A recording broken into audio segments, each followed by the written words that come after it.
8 de la mañana con 3 minutos, 8 con 3 minutos, en Punto Noticias, primera emisión. Tenemos el agrado de saludar a esta hora con el doctor Augusto Tandazo, analista jurídico y político que ya nos acompaña. ¿Cómo está, doctor Tandazo? Buenos días, qué gusto verle, espero que se encuentre muy bien de salud, a los tiempos que nos acompaña, así es que le damos la bienvenida.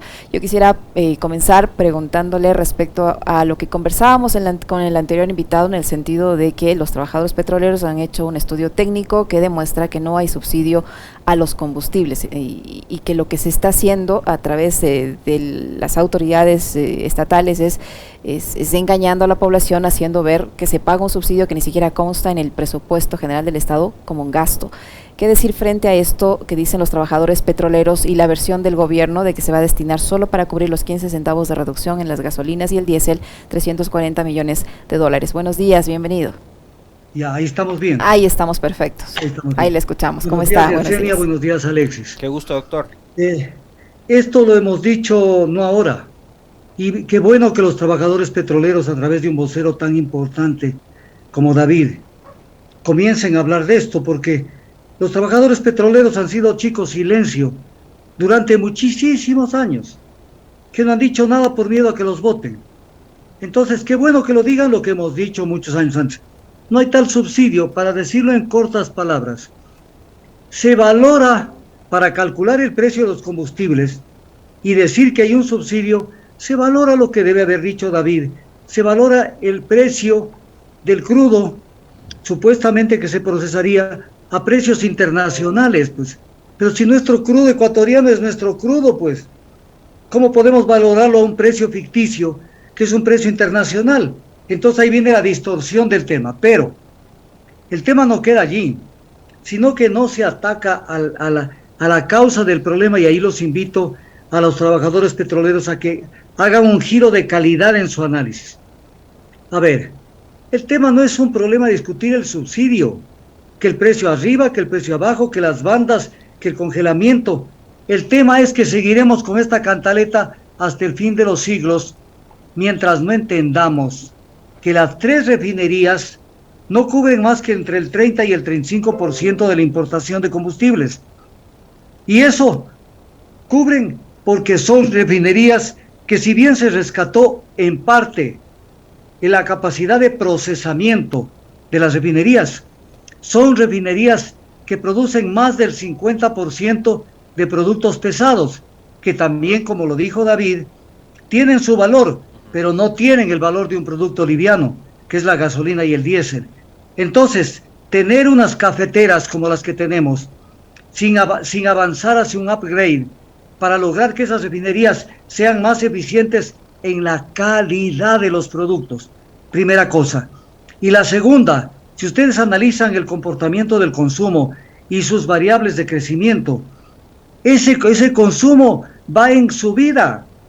Y necesitamos, el que diga que no, perdónenme la palabra, Yesenia y Alexis, es un imbécil el que diga que no. Necesitamos la nueva refinería. Necesitamos la nueva refinería. Doctor. Y eso manda la Constitución. ¿Por qué? Cuando nos habla en 3 artículos de la soberanía energética. ¿Cómo se alcanza la soberanía energética? Vendiendo petróleo e importando combustibles.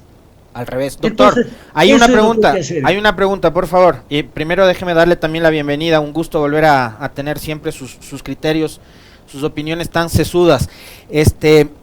¿A alguien le debe interesar que el Ecuador no tenga refinería? ¿A quién le interesa eso? Los que hacen de un servicio público, porque la venta de combustible es un servicio público. ¿Cuál es el secreto del neoliberalismo? Uno de los secretos: convertir un servicio público, el que sea, en un negocio. De frente. Entonces, dejan de hacer trabajos en el campo Amistad, porque ahí hay gas en el Golfo, para permitir la importación de gas natural. Business que da plata, dan coimas. Entonces el tema es muy elemental. Entonces abren este espacio de subir los precios para permitir que la gente importe combustibles, porque nadie es gil para hacer un negocio en donde va a perder, porque eso sí van a importar combustibles a precios internacionales. Nosotros tenemos que crecer desde adentro, robusteciendo producción y robusteciendo capacidad de refinación. Entonces, voy a poner un ejemplo. Yacu Pérez en algún momento dijo en la campaña, los 1.500 millones de dólares del proyecto del Aromo se esfumaron. Oye, por Dios, o sea, te graduaste de niño de escuela. O sea, esos están invertidos, pues, el acueducto de la Esperanza, del que tienen agua varios cantones de Manabí, el aplanamiento de las tierras, las vías de acceso, los campamentos y los licenciamientos que se compraron a 4 empresas de primer nivel, UOP Process, Foster Wheeler de Estados Unidos, el grupo Lindel de Alemania y el grupo Axen de Francia. Entonces, ¿cómo puede un líder que estuvo a punto de ir a la segunda vuelta, si no le hicieron la trastada que le hicieron, cómo puede no entender lo básico? O sea, el odio los hace ver que debió haber de pronto habido un sobreprecio, pero es un sobreprecio, digamos, del 8, 10%, 6%, pero no es que se esfumaron 1.500 millones, y eso había que continuarlo. ¿Y entonces, cuál era el valor total de la construcción de un proyecto como el de una refinería, doctor? Porque acá, claro, dicen, desaparecieron 1.500 millones, se gastaron 1.500 millones en aplanar un terreno. Por ahí vi un show que estaba montando un medio digital que se dio la molestia de irse hasta Manabí a pasearse por el terreno aplanado, a decir que eso costó 1.500 millones. ¿Cuánto cuesta llevar adelante, planificar los estudios previos, la construcción misma de un complejo como el que se aspiraba a contar en el Aromo? A ver, primero hay que entender una cosa, lo que se llaman, no lo digo yo, se llaman las obras tempranas. Son las obras básicas para levantar el proyecto. Es como que usted va a hacer un edificio, no lo va a hacer pues a nivel de ras del suelo, tiene que cavar hacia abajo, montar los plintos, hacer una cantidad de cosas, para que pueda de ahí mandarse 15 pisos arriba. Entonces, no es un aplanamiento para hacer una media agua. Y tienen el acueducto La Esperanza que valió más de 300 millones de dólares, que eso también se esfumó, de lo cual en este momento, mientras ustedes y yo estamos hablando, hay gente que se está beneficiando de esa agua. O sea, no sean sinvergüenzas. Y el gobierno anterior fue tan, pero tan increíblemente, o sea, de aperro, que quiso hacer allí un proyecto de 200 megavatios de energía solar. Cuando esos 200 megavatios quisieron hacerlo, fueron tan ilusos que no se dieron cuenta que estaban en el bosque húmedo de Pacocha. Bosque húmedo, donde no pasa, los índices de solidometría no son buenos. Y tuvieron que abortar después de tomarnos del pelo no sé cuánto tiempo. O sea, en el país, bueno, este país se presta para todo, para que le tomen del pelo. Entonces, esto es lo que pasa. Y esto consta en la famosa petición de los indígenas y en el acta, que además más llamada de la paz. Entonces, ¿dónde está el Ecuador? No digamos profundo, medianamente conocedor de sus asuntos. O sea, es un tema grave, pero hay otros temas que también son graves. Uno de ellos, que si me permiten ustedes son tan gentiles, lo quiero tocar rápidamente. Yo le agradezco al señor Carlos Vera, que ha tenido, no digamos la valentía, pero ha tenido la decisión de destapar algo que todos lo sabemos. Que todos lo sabemos. El deseo permanente de Guayaquil de chantajearnos con el tema de Guayaquil Independiente. Con el tema de Guayaquil Independiente, que fue la primera iniciativa que tomaron ellos para anexarse al Perú. Clarito, porque para que usted se vuelva a casar, tiene que primero divorciarse y volverse independiente, estar libre. Entonces no era que se querían quedar libres para toda la vida, por eso Bolívar les dijo, una ciudad con un río no puede ser un estado. Entonces, ahora vuelven con el remoquete, pero les encanta el poder central, porque estamos plagados en todos los gobiernos, así sea de la sierra, que vienen de la costa a apoderarse de los principales ministerios y de las principales empresas públicas, como en este gobierno. Entonces, quieren no ser parte del Ecuador, ahora está planteando el federalismo. Pero un federalismo en donde dice, no queremos separarnos, pero sí complementarnos. Claro, para participar del gobierno, para exigir rentas para Guayaquil, para tener el parque más grande de Sudamérica, 486 hectáreas. O sea, es un insulto que el Ecuador tenga ese parque. Cuando tenemos problemas hídricos, problemas de riego, problemas de una cantidad de cosas. Entonces todos los gobiernos caen en la trampa de que el equilibrio regional, pero el equilibrio regional es darles la carne a Guayaquil y quedémonos con el hueso a la sierra. Incluso en las luchas sociales, los que ponen los muertos es la sierra y los que ponen los vivos es la costa. Entonces, qué bueno que destapó este queso, porque esto nos permite nuevamente hablar del cambio del nombre del aeropuerto de Guayaquil, de Simón Bolívar a José Joaquín de Olmedo. José Joaquín de Olmedo, que no le da la talla para llegar a ser ni a los talones de Simón Bolívar. Pero claro, José Joaquín de Olmedo era casado con peruana. Y todos los líderes de la élite guayaquileña pugnaban porque Guayaquil vaya al Perú. Vaya a ver lo que pasó en 1827, cuando renuncia el Cabildo de Guayaquil a la Constitución de Cúcuta, bolivariana. Se aprueba la Constitución boliviana que se llamaba, y prácticamente, y no solamente prácticamente, sino que lo nombran jefe civil y militar de Guayaquil a José de la Mar, pues, que luego fue presidente del Perú y que nos hizo la invasión que trajo consigo la batalla de Tarqui. Y luego en 1859, cuando intentaron partirlo al Ecuador en 4 pedazos y que se vaya dos o tres pedazos del sur al Perú, y que Quito se quede a merced de lo que hagan los colombianos, y que nos salvamos por un pelo de esa situación. ¿Acaso el presidente Castilla no puso sus tropas en Mapasingue y fueron recibidos con todos los honores? Sáquense la careta, y Quito tiene que despertar.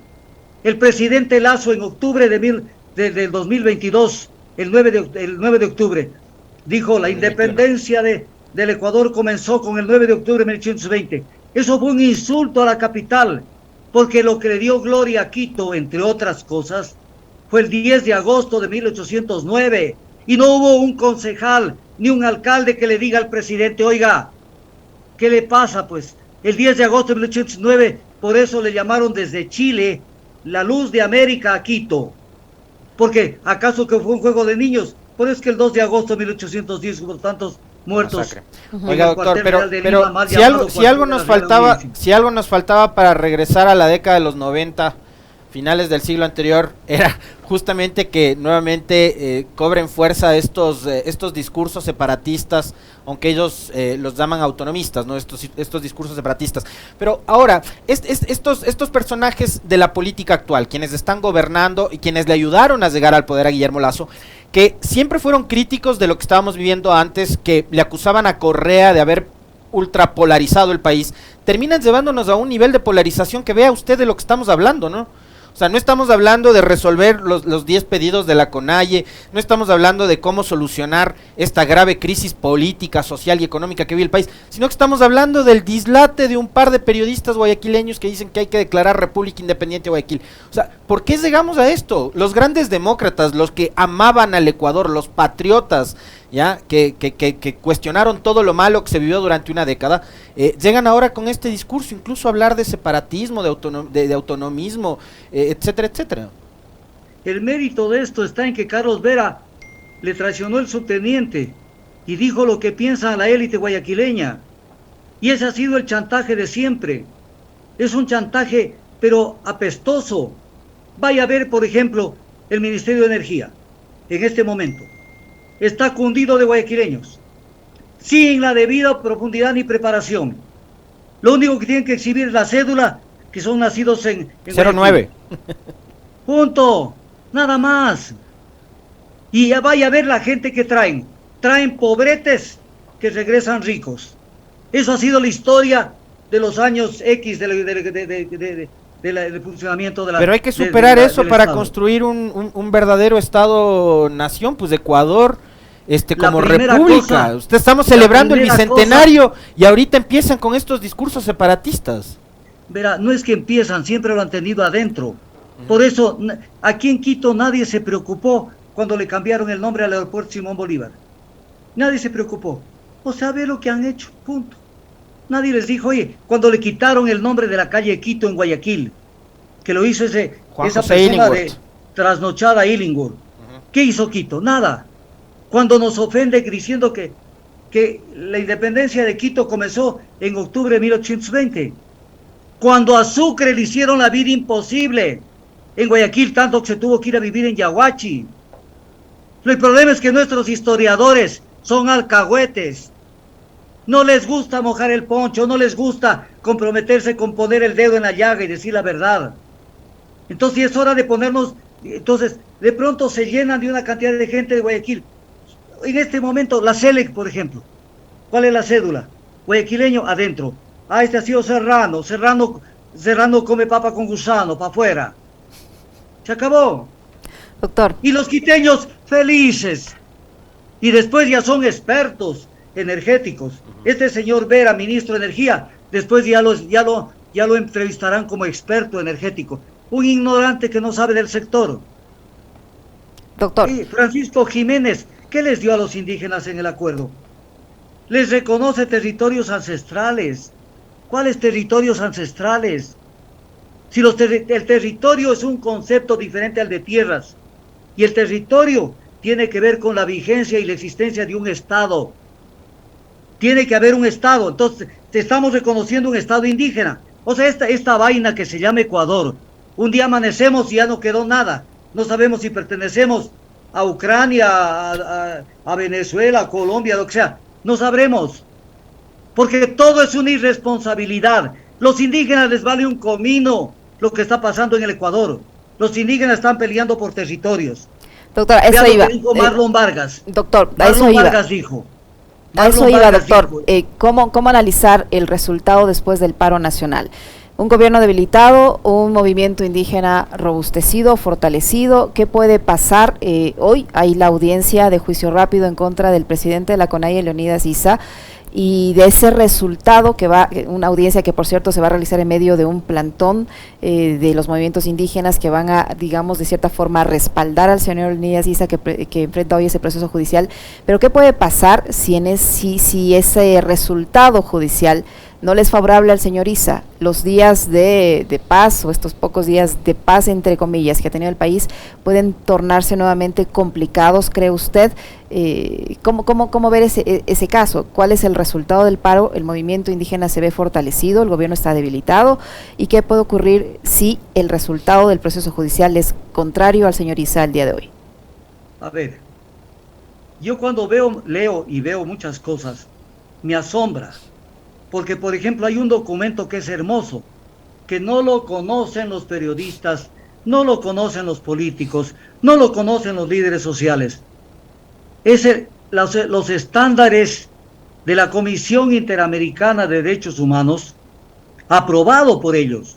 No es un documento que esté en una página web, aprobado sobre la protesta social, en donde dice que la protesta social es parte del sistema democrático, en donde dice que las Fuerzas Armadas no pueden participar para reprimir una protesta, y están allí, apoyados en la Ley de Seguridad Pública, pero la Ley de Seguridad Pública tiene menor valor que lo que dice la Constitución y lo que dicen los instrumentos internacionales de derechos humanos. Entonces la Ley de Seguridad Pública sí, pues es un instrumento menor, pues. Que luego, que no se puede criminalizar la protesta, por ejemplo, lo dice textualmente, cuando hay paralización de vías públicas. Acá es un delito.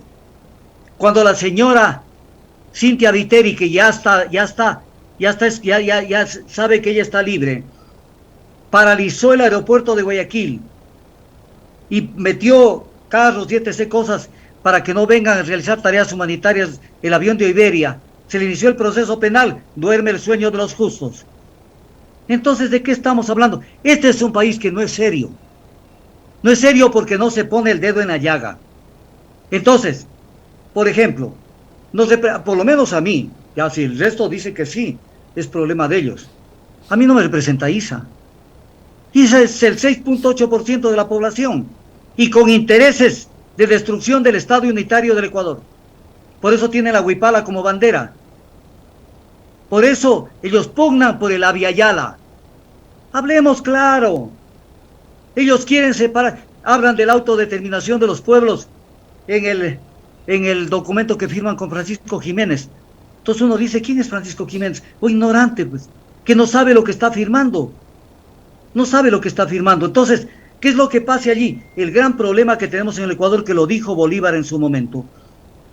El problema que tenemos en el Ecuador es la gente que se queda en las casas, en la hamaca o en la cama, y que no quiere pelear por su futuro. Entonces aparece un indígena y dicen, ojalá peleen estos. Pero es que ellos llevan el agua a su molino, pues. Ellos no están peleando por el Ecuador. le ponen como pretexto el tema del precio de los combustibles, de lo cual estuvieron de acuerdo los Pachacuti cuando fueron a la reunión en Carondelet, pues, donde estuvo Salvador Quispe y su combo. ¿Qué se olvidan? Se olvidan de cómo los indígenas boicotearon el informe de Fernando Cabascango para que se pueda investigar el tema de Pandora Papers. ¿Qué se olvidan? Se olvidan de cómo se comportan, cómo se han comportado. Vean todas las votaciones del movimiento indígena. O sea, un ISA hablando un discurso y los Pachacuti hablando otro. ¿De qué hablan? O sea, en el Ecuador necesitamos un baño de verdad para que entendamos lo que verdaderamente pasa, para que entendamos dónde están nuestros intereses. Todos somos mestizos, pero ellos se creen arios, se creen puros.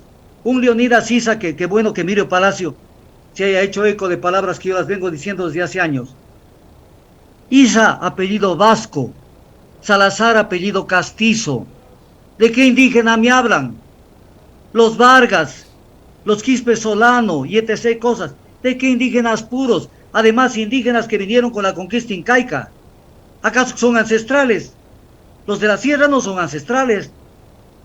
Y ya le ponen hasta en los documentos, pueblos ancestrales. ¿Cuáles pueblos ancestrales? Vea qué pasó en Yaguarcocha, que no nos han enseñado cuando Nazacota Puento se opuso a la conquista incaica con los caranquis. Los degollaron en el lago de Yaguarcocha. Fue una conquista salvaje la conquista incaica. ¿Acaso que vinieron con ramos de flores? Entonces, ¿de qué estamos hablando? Y tenemos un pueblo mestizo donde hay más pobreza, incluso que en el sector indígena. Indudablemente el proyecto de Leonidas Issa es un proyecto, digamos, político que es un proyecto individual, ¿no? O sea, vamos a ver cuánto prospera además, doctor, pero yo sí quisiera ir un poco más allá de incluso las 10 propuestas que hizo la CONAIE, porque usted acaba de decir algo, lo último, que me parece que es sobre lo que deberíamos estar hablando los ecuatorianos, ¿no? O sea, ¿a dónde nos está conduciendo la política neoliberal de un gobierno que no está cumpliendo con lo que ofreció en campaña? Un gobierno y un candidato en ese momento, Guillermo Lasso, que ofrecía el oro y el moro cuando estaba en las tarimas, y que ya en la práctica del poder llega al primer año y empieza a sufrir un desgaste súper importante. No cumple las ofertas de campaña, para empezar. De ahí, en el primer año el presidente está ahora mismo bordeando los 15 puntos o menos de aceptación, no solo a la gestión, sino también de credibilidad. Es decir, es un presidente en el cual los ecuatorianos no creen. Y digamos, ¿cuál también termina siendo su lectura de todo lo sucedido, doctor? Porque fueron 18 días de manifestación. Hay problemas más graves, más profundos, incluso que los que están en el documento de los 10 puntos de la CONAIE, que no han sido abordados, y que, vea usted, la única baja que sufre el gobierno de momento termina siendo la de Simón Cueva, ex ministro a esta hora, entiendo, de finanzas, y de ahí lo demás vemos que el gobierno sigue tal cual, y no da la impresión de que el presidente Lasso y su equipo de trabajo no terminaron procesando bien lo que fue esta manifestación de 18 días y todo lo que hay detrás, porque no era solo la CONAIE, o sea, ya vimos sectores del transporte, taxismo, médicos, trabajadores de la salud en general, profesores, y vean usted que en esta no se sumaron los agricultores, pero ahí estaban bananeros, arroceros, que también están inconformes con lo que está sucediendo ahora mismo en el país. A ver, sobre ese tema, hay mucha tela que cortar. Los grandes temas nacionales no se los aborda. Voy a ponerle un ejemplo. Es un país que camina de espaldas al derecho público, a la Constitución. Voy a ponerle un ejemplo. La Constitución dice que la salud es un servicio público. ¿Está regulada como servicio público? No. No. La Constitución dice que el presidente nombrará la Junta de Regulación de Política Monetaria y Financiera mediante una simple ley. Hicieron que sea la Asamblea la que designe lo que está establecido en la Constitución, repartiéndose el poder. Entonces, ¿qué pasa en el Ecuador? La seguridad social supuestamente es universal. ¿Cómo? La seguridad social, por ejemplo, según la Constitución, supuestamente es universal. No, pero ahí no hay cálculos actuariales, no hay nada, hay politicaría.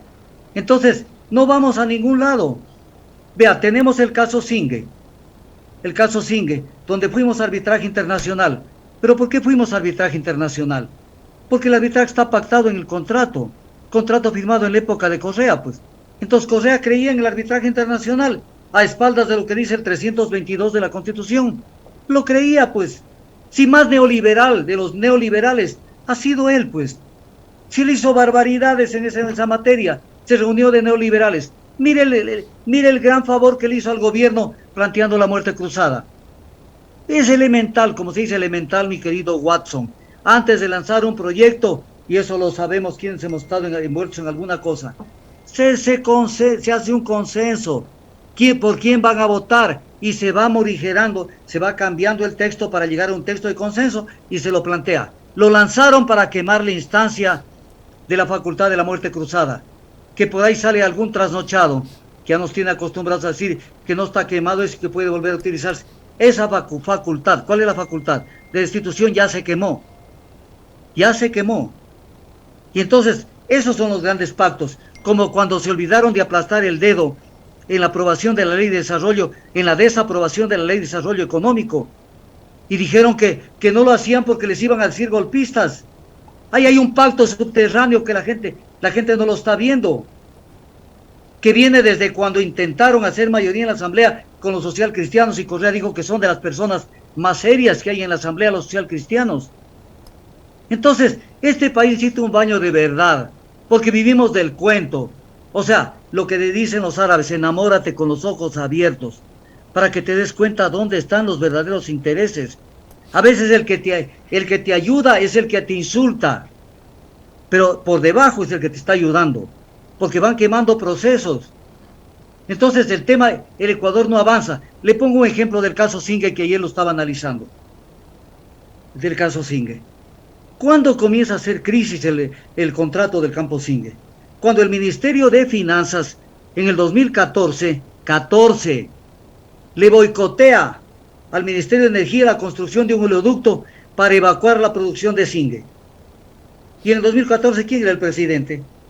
Y después sale a atacar, a decir, ahí está lo de Singue, teníamos la razón. Y tenía la razón cuando el Ministerio de Economía y Finanzas boicoteó la ejecución de ese contrato.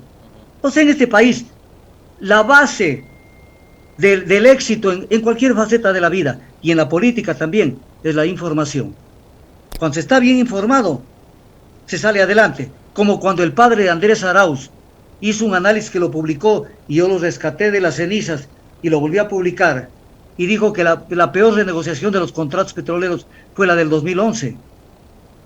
El padre Andrés Arauz, de nombre doctor ingeniero Luis Alberto Arauz Jaramillo. Y entonces, este país se olvida de la noche a la mañana, ya comienza a maniquear las cosas. Esto es bueno, esto es malo. Doctor, los 10 puntos tienen un plazo de 90 días para concretarse, para cumplirse. ¿Usted cree que en 90 días se va a poder conseguir este objetivo pactado en esta acta de paz, de que en 90 días se van a concretar todos los 10 puntos que fueron de una u otra forma acordados con las autoridades y el movimiento indígena? Yo creo que lo que les interesa a los indígenas, así les den 10 centavos o 15 centavos o les suban a 20, así les den lo que les den, ellos están peleando por territorios. Ellos no están con el interés nacional, sino al revés. Están contra el interés nacional, buscando desestabilizar. ¿Dónde se aprobó la Constitución del 2008? Con los votos de la Revolución Ciudadana, pues.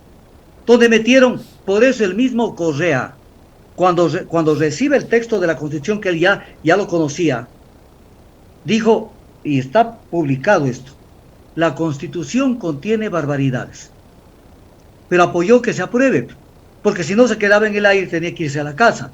Entonces, no, la Constitución es muy buena, el buen vivir y no sé qué vainas, y nos vamos para adelante, porque no se podía pelear con los indígenas allí. Y nos aguantamos una Constitución que facilita la captura del poder político, que facilita una cantidad de cosas como el tema del Consejo de Participación Ciudadana y Control Social, que es una entelequia, pero que la única forma de votarlo abajo es a través de una asamblea constituyente. Entonces, el país es, en función de preservar la captura del poder, no les importó aprobar una constitución pero que yo publiqué en algún momento un estudio en 168 páginas de las barbaridades que tiene la Constitución. Hicieron lo que les dio la gana. El Tribunal Constitucional se autodesignó Corte Constitucional a partir de un solo juez, que fue el doctor Troya. Se constituyó la nueva Corte Suprema. Hicieron lo que les vino a la regalada gana. Y entonces en el Ecuador tenemos que aprender a luchar contra los que mienten, los que lo engañan al pueblo. Y que no comer cuentos, porque estamos comiendo cuentos permanentemente. Entonces, ¿qué va a pasar en los 90 días? Mantenerse los indígenas vigentes para tratar de constituirse en el contradictor del gobierno, cuando ellos son el 6.8% de la población. Entonces, claro, por eso es que el mismo Lazo lo escoge a Issa como su contradictor, porque sabe que Issa no tiene respaldo indígena. Por eso se apuró al acuerdo de paz, a firmarlo, porque ya no podían resistir con la protesta. Entonces, el tema no es tan así. Pero el tema es que, ¿dónde están los dormidos del Ecuador? Ese 90 y pico % que no opinan, que ven desde el televisor las cosas y que no mojan el poncho, como se dice. Que dicho sea de paso, todos los candidatos se han puesto el poncho indígena. Yo tengo las fotos de todos ellos. Lazo con poncho indígena, Nebot con poncho indígena, todo el mundo con poncho indígena. El mismo Correa. Entonces, nos crean esta burbuja. Quichua, ¿no? Oiga, doctor, yo quisiera también pedirle su opinión con respecto de, habló sobre el 130, y ahí se generó un relato, ¿no? de que hay intereses golpistas detrás de aplicar el 130. ¿Cuál fue, a criterio suyo, el desempeño de la Asamblea y lo que ha pasado a partir sobre todo de que Virgilio Saquicela asumió la presidencia del Parlamento? Y de paso también preguntarle cuál es su criterio con respecto a todo lo que sucedió en torno al caso Jorge Glass. Se aplicó un habeas corpus, después hicieron todo lo posible para tratar de regresarlo a la cárcel, eliminaron ese habeas corpus, lo regresaron nuevamente a la cárcel al ex vicepresidente Jorge Glass, a quien de paso quisieron nuevamente encarcelarlo por el caso Zingue, al cual usted ya se refirió hace un momento. A ver, en este país sucede lo que tiene que suceder. Por ejemplo, a Jorge Glass lo acusaron de cosas que no son relevantes, cuando habían temas relevantes para investigar, muy relevantes para investigar. Y eso, o sea, es como diciendo, verás, te voy a dar un tingazo chiquito. O sea, investiguen lo que verdaderamente había que investigar. Y no lo investigaron. Pero además, Glass fue abandonado por la Revolución Ciudadana, digámoslo claro. Ahí lo dejaron como chivo expiatorio, como lo hicieron a Carlos Pareja y a Nuseli. Y el resto se fueron a vivir en el exterior. Punto. Entonces no ha habido un verdadero interés por llegar a cosas mayores y a cosas de mayor profundidad. Eso no ha habido. No ha habido. Y se cometen errores crasos en todos estos procesos. Como el caso Zingue, que yo le he dicho, es una vergüenza para la justicia ecuatoriana la sentencia que sacaron sobre el caso Zingue. Por Dios, es el ejemplo de dónde estamos. Es como para decir, vean, con esto califiquemos a los jueces. Ni 0 sobre 10. Ni 0. Menos de 0. Entonces es el Ecuador. Con Pablo Celi hizo lo que le vendo en gana cuando él no era el contralor. Porque no pudo ser el contralor. Porque él ya le quitó la facultad de ser subcontralor general, Carlos Polit.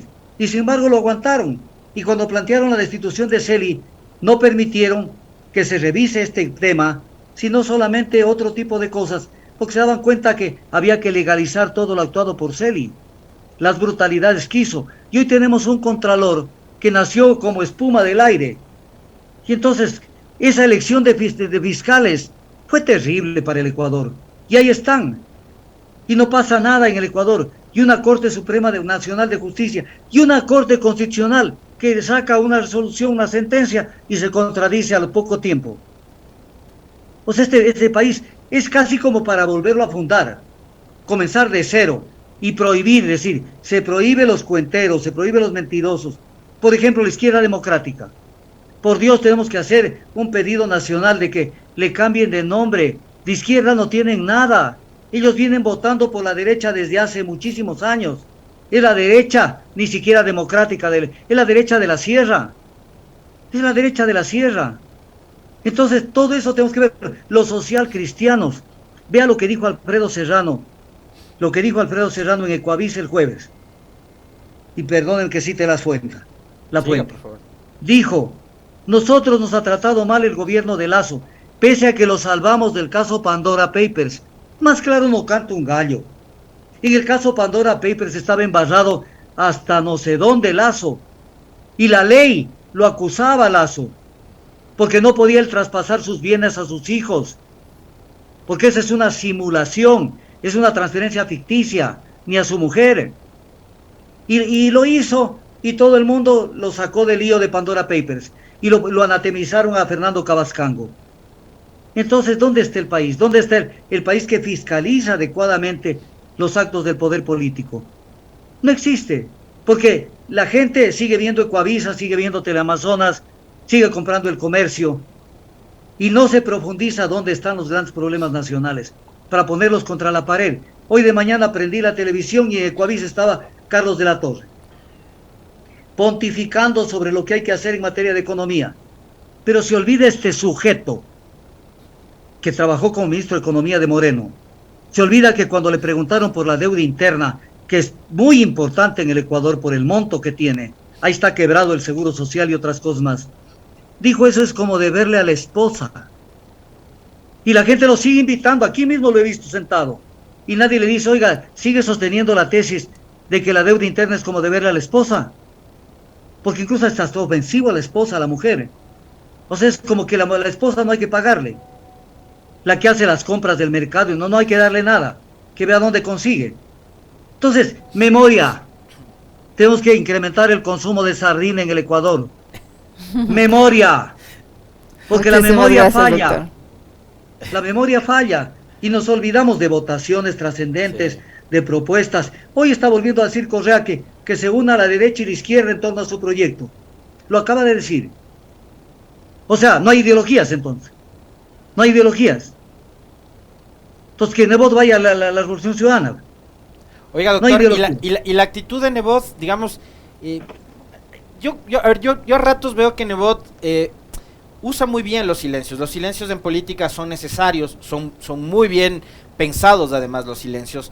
Pero Nebot, él personalmente ha guardado mucho silencio en días que han sido caóticos para el país. Ha hablado su partido, ha hablado a través de Alfredo Serrano, usted lo mencionaba, pero vea usted que en este mismo contexto de crisis, por ejemplo, una de las figuras más importantes que ha tenido el Partido Social Cristiano en los últimos años, que es Cristina Reyes, decidió desafiliarse del partido. Y Nebot se ha mantenido callado y casi alejado del mundanal ruido. ¿Qué opinión le merece aquello? Es elemental, Alexis. Cuando fueron a allanar la casa de JJ Franco, ahí encontraron ratas, rateros y ratones. Encontraron mucha información. Y con esa información lo tenían cogido de esta partecita a Nebot, hasta que ceda. Entonces ese es el costo, porque lo fueron a perseguir a quien le manejaba los temas a Nebot. Entonces es elemental, pues hagan el seguimiento al tema de JJ Franco y verán por qué ese silencio, que no es un silencio calculado, es saca la cabeza y te corto la nariz. Entonces Tintán se tuvo que quedar callado un buen tiempo, pero no porque tenga la decisión de mantenerse prudente, porque de eso él no tiene esa decisión. Entonces, de ahí viene todo esto. Pero también no nos olvidemos de una cosa que se me está pasando en base a lo que ustedes dijeron. No se olviden que, de ser cierta la votación, que no lo es, la Sierra es la que lo eligió a Lasso, no la costa. La Sierra. Y eso Sierra es una vergüenza para la Sierra. Sierra y Amazonía, excepto Sucumbíos. Sí, pero es uno de los pocos países que tiene un banquero de presidente. Y un banquero que elimina el impuesto a la herencia, cuando si se hubiera mantenido el impuesto a la herencia, solamente como impuesto él debería pagar de lo que tiene declarado, que no es todo. Ahí no están las 144 propiedades en la Florida. Solo de lo que tiene declarado tenía que pagar un impuesto, si él fallecía, de $12 millones. ¿Cómo le eliminó el impuesto a la salida de divisas? O sea, han hecho lo que les viene a la regalada gana. Con la ley de desarrollo económico hicieron lo que les dio la gana también. Mire la tomadura del pelo de los indígenas. Esto sí es de Ripley. Esto sí es algo que a uno le da la vuelta a las tripas. Aprueban en el acta de la paz, mal llamada de la paz, que no entienden qué es la paz. Aprueban la derogatoria del decreto 95. ¿Y al gobierno qué le importa que le deroguen el decreto 95? Si está vigente la ley de desarrollo económico, que la aprobaron después del decreto 95, y que tiene, ahí está la política y la filosofía neoliberal en el sector hidrocarburífero. Entonces, ¿qué le importa? O sea, derógame eso, haz lo que quieras con ese decreto. Y le hacen creer al país entero que conquista la derogatoria del decreto 95. La médula, la carne del neoliberalismo en materia de hidrocarburos está en la ley de desarrollo económico. A ver. Muchas gracias, doctor. Se nos terminó el tiempo, lamentablemente, muy amable. Es algo con lo que usted coincide con nuestro invitado anterior, que también mencionaba el tema del decreto 95. Muchísimas gracias. Doctor. Le comprometemos para una próxima oportunidad. Cuando ustedes lo gusten. Yo vengo de una para de salud muy fuerte y estoy haciendo un esfuerzo por salir porque todavía no estoy totalmente bien. Nos alegra verle. Pero me duele el Ecuador y me duele que le sigan tomando del pelo. Y entonces tenemos que hacer presencia.